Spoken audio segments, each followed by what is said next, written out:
꼬르비제의 도시계획은 맨하탄과 어떤 연관성이 있을까요?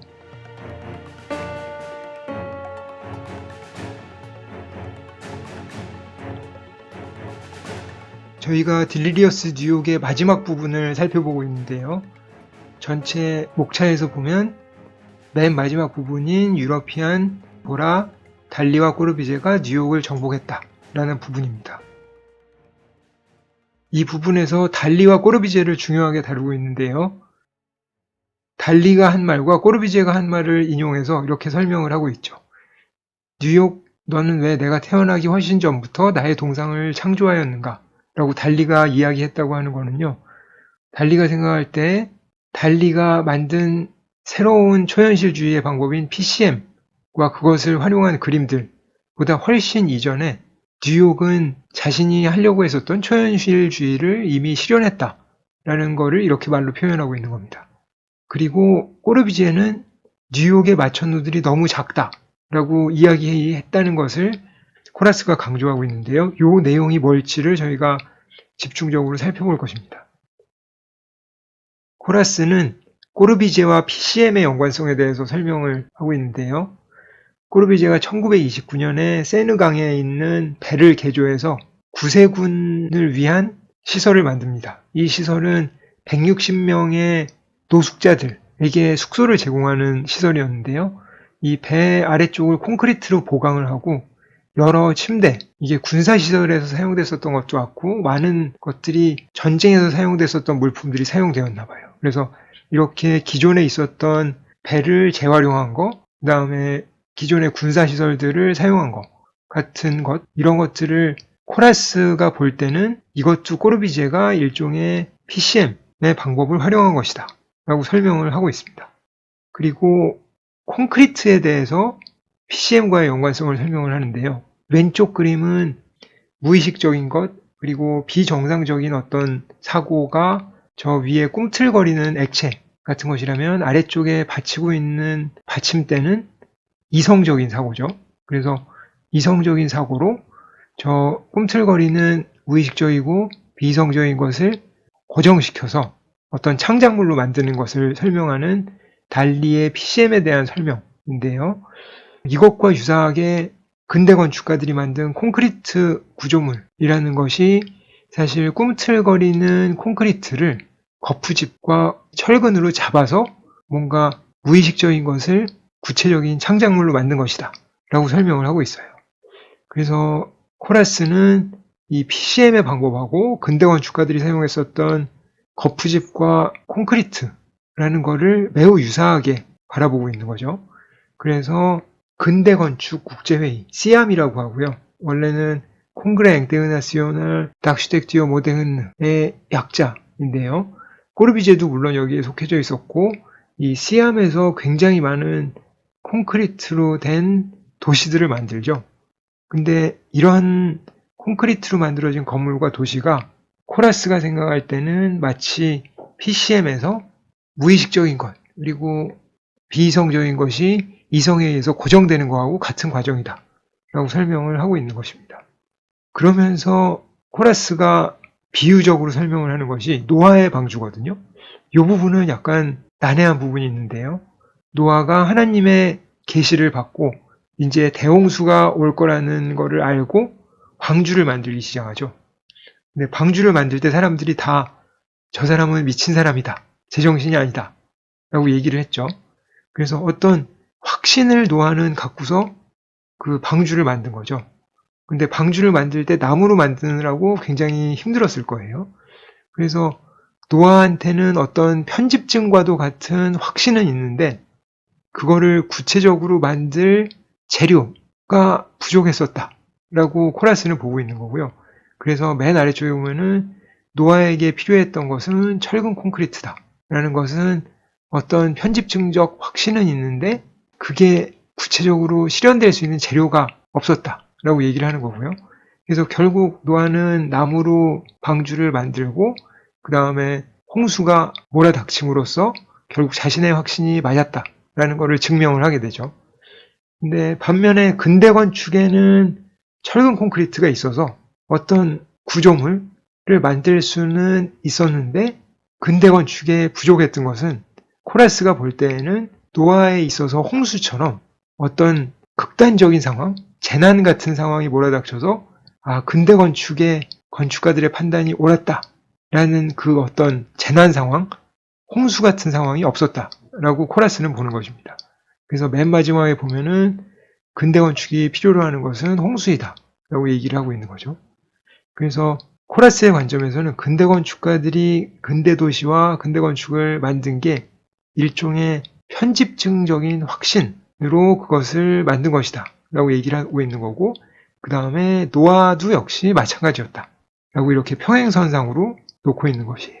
그리고 이 방주에 대한 주제는 딜리리어스 뉴욕에서 자주 등장을 합니다. 그래서 저희가 살펴봤었던 레이디오 시티 뮤지컬을 설계한 럭시 같은 경우에 설명을 할 때 보면 럭시가 러시아를 다녀오면서 대서양에 배를 타고 올 때 일몰을 보면서 레이디오 시티 뮤지컬에 대한 영감을 받잖아요.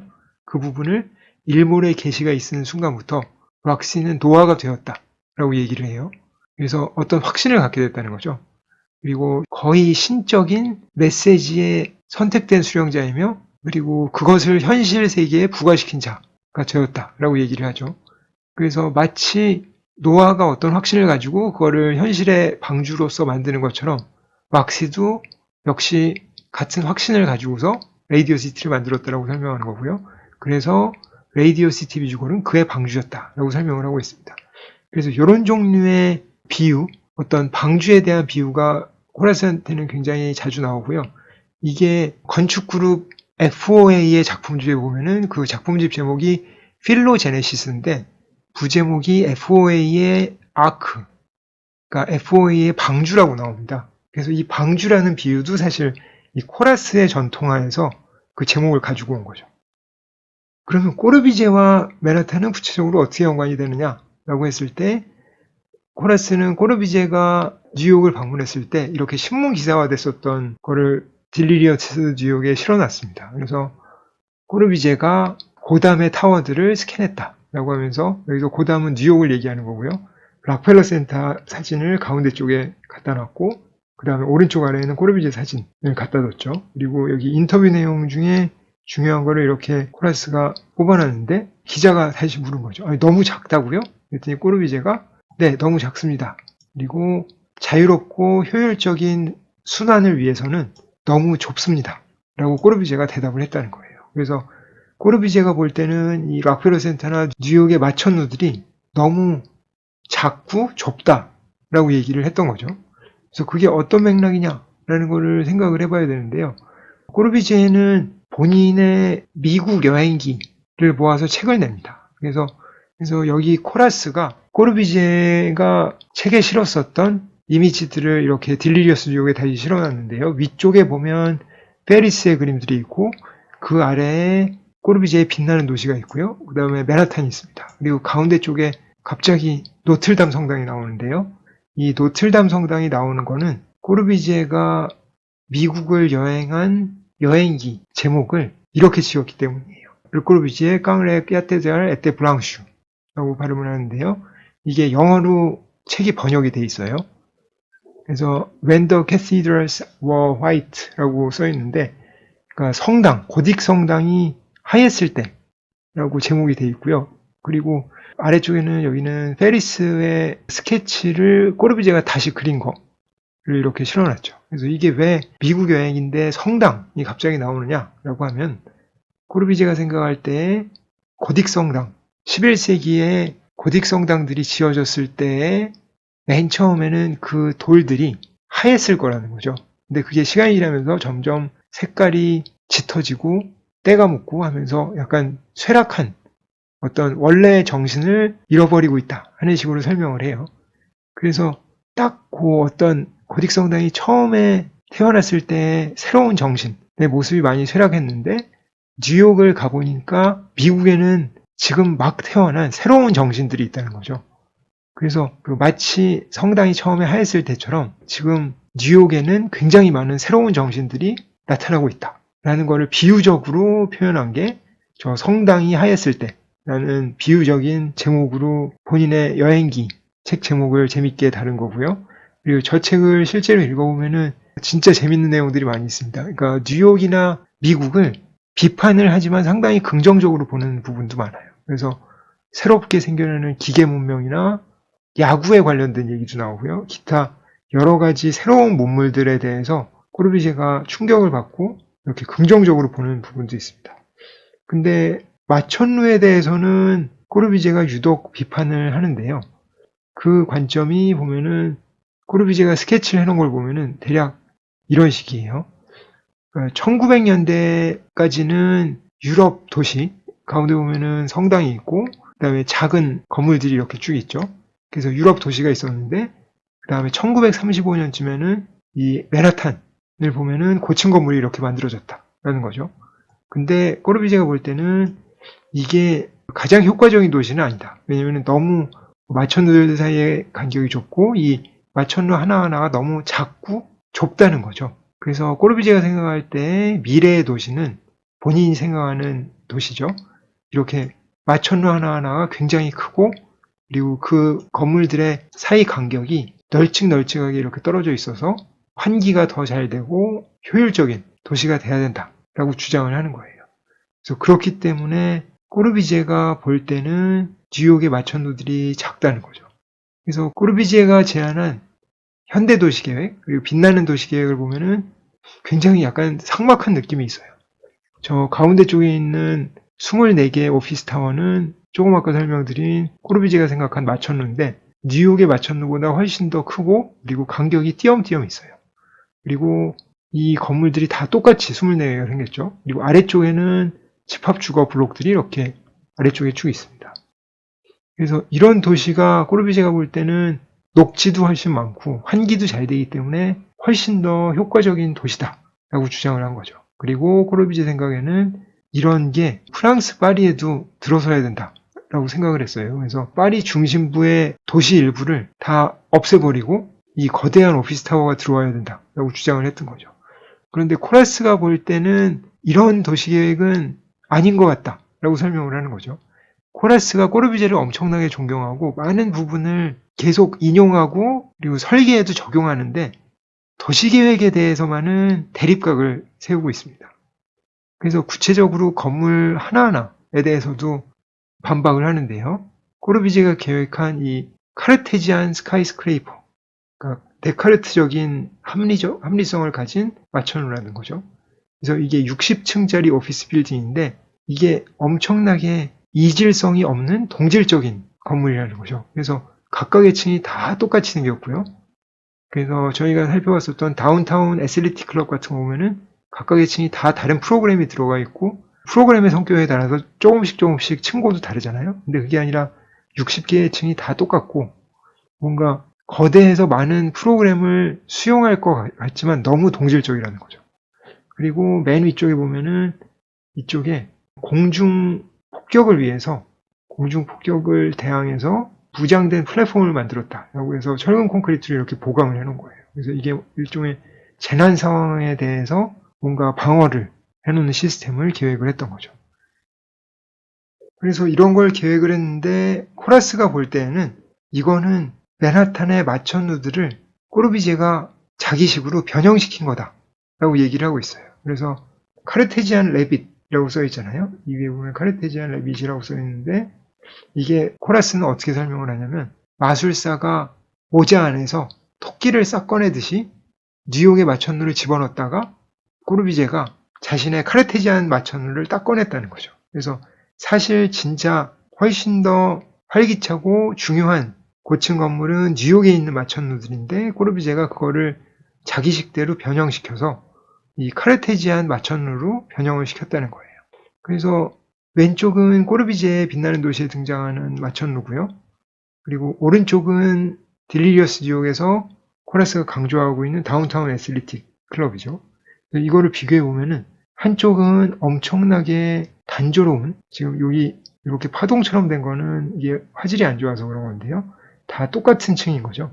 똑같은 층이 60개가 반복되는 거고 다운타운 애슬리틱 클럽은 수영장, 위쪽에 진료시설, 권투장, 위에 댄스홀, 그리고 호텔 이런 식으로 프로그램에 따라서 다 생김새가 조금씩 달라지는 다양성, 그리고 이질성을 가지고 있는 거죠. 근데 꼬르비제는 이런 다양성이 있고 이질성이 있는 뉴욕의 마천루들을 너무 좁고 작다라고 비난하면서 자기식으로 크게 폭을 늘리고 높이를 키우면서 모든 이 이질성과 다양성은 제거를 해버렸다. 이게 꼬르비제의 일종의 마술이다. 토끼를 만드는 마술사처럼 자기의 마천루를 만드는 어떤 방법을 사용했다. 라고 얘기를 하면서 이게 꼬르비제가 사용한 PCM의 방법이다. 라고 얘기를 하는 거예요. 그래서 이미 꼬르비제의 머릿속에는 어떤 합리적인 마천루에 대한 상태, 그리고 이성적인 어떤 도시계획 같은 게 들어있고, 그거를 뉴욕을 봤을 때 뉴욕의 마천루들을 자기 사고방식에 맞춰서 설명을 하고 비난을 했다는 거죠. 그래서 꼬르비제가 설계한 도시를 보면은 요새 우리들이 사는 도시하고 상당히 사실 비슷하고요. 그리고 이 당시에는 19세기 말에 전염병이 굉장히 많이 유행했기 때문에 20세기 초 시암의 도시계획가들이 도시를 설계할 때 환기와 통풍을 굉장히 중요시 여겼어요. 그래서 어떻게 보면은 이해가 되기도 합니다. 뭔가 널찍널찍하게 있고 채광이 잘 되는 도시를 설계해야 되겠다라는 생각이 중요하긴 했었는데, 호라스가 볼 때는 이 도시에는 활기참도 없고, 그리고 어떤 밀도나 밀집 같은 것도 없다는 거죠. 그리고 이질성도 다 제거됐다는 거예요. 그래서 맨하탄을 보면은 건물들이 빽빽하게 있는 것 같아도 이 거리에서 나타나는 활기참이 있고요. 그리고 건물들이 밀집되어 있음으로써 나타나는 도시의 효율성 같은 것도 발생을 한다는 거죠. 그래서 코라스는 맨하탄의 굉장히 중요한 특징이 이 헤테로지나이어티, 그러니까 이질성과 컨제스천, 밀집이라고 번역이 되죠.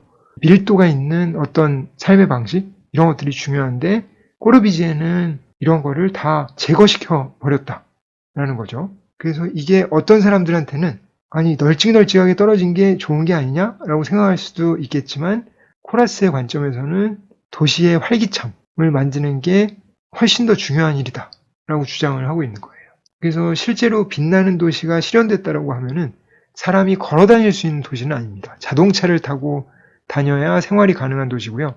그리고 저층부에 상업시설이 거의 없기 때문에 사실 걸어 다닐 때 굉장히 삭막한, 약간 상점이 없는 신도시 거리나 아니면은 LA의 거리를 걷는 것 같은 느낌이 들었을 거예요. 근데 뉴욕은 저층부에 상점들이 쭉 있고 건물들 사이의 거리가 가까운 대신 사람들이 걸어다니면서 계속 활기차게 뭔가 이벤트가 생기죠.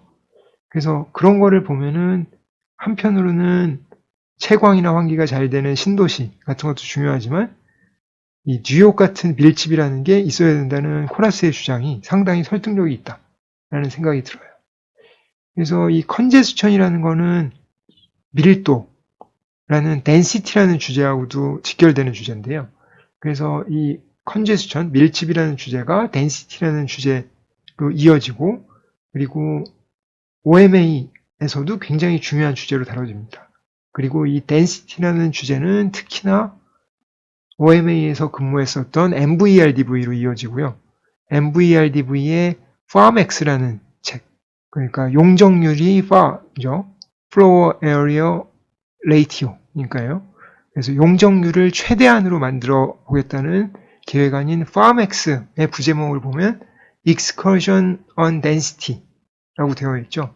그래서 Excursion on Density라는 거에서 이 밀도라는 거를 중요하게 다루겠다라는 얘기를 하는데, 이런 주제가 바로 램크라스의 컨제스천으로부터 이어지는 것이고, OMA에서 발전시킨 컨제스천과 덴시티의 주제가 MVRDV로 이어지고 있다라는 것이죠.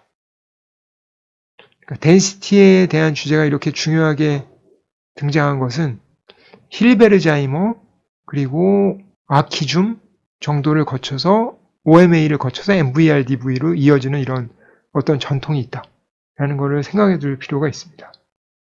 코라스는 이렇게 맨하탄과 꼬르비제의 빛나는 도시를 병치시켜 놓고 설명을 하는데요. 이 두 개의 대조는 분리할 수 없게 세웠다라고 얘기를 해요. 그래서 빛나는 도시, 라빌 하디우즈라고 불어로 하고 레이디언트 시티라고 영어로 부르는데요. 이 두 개의 도시는 마치 샴 쌍둥이 같다라고 얘기를 해요. 그래서 코르비제가 만든 빛나는 도시가 맨하탄하고 볼 때 쌍둥이인데 몸이 붙어 있어서 서로 뛸 수 없는 쌍둥이가 나온 적이 있었는데 그거를 샴 쌍둥이라고 하거든요.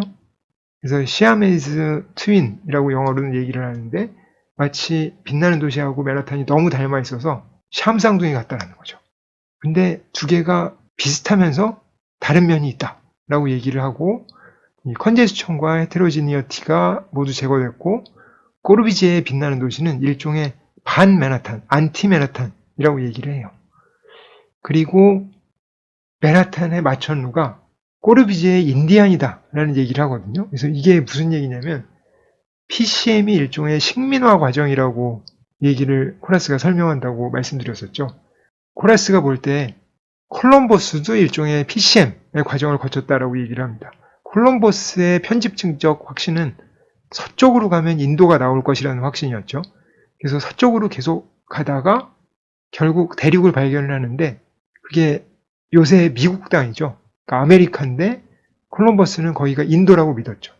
그래서 거기를 인도라는 확신을 가지고 있었고 그 다음에 거기 사는 사람들을 인디안이라고 불렀습니다.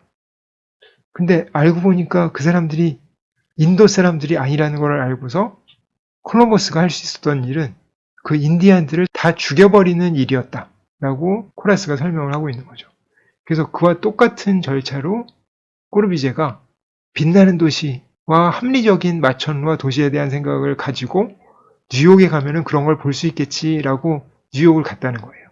근데 뉴욕의 마천루들이 자기가 생각한 것처럼 크지도 않고 널찍널찍하지도 않아서 꼬르비제는 맨하탄의 마천루를 엄청나게 비난할 수밖에 없었다는 거죠. 그게 마치 콜럼버스가 미국에 있는 인디안들을 죽여버릴 수밖에 없었던 것처럼 꼬르비제도 맨하탄의 마천루를 자기의 확신과 어긋나기 때문에 비난할 수밖에 없었다는 거예요. 그래서 일종의 이것도 PCM의 과정으로 보는데요.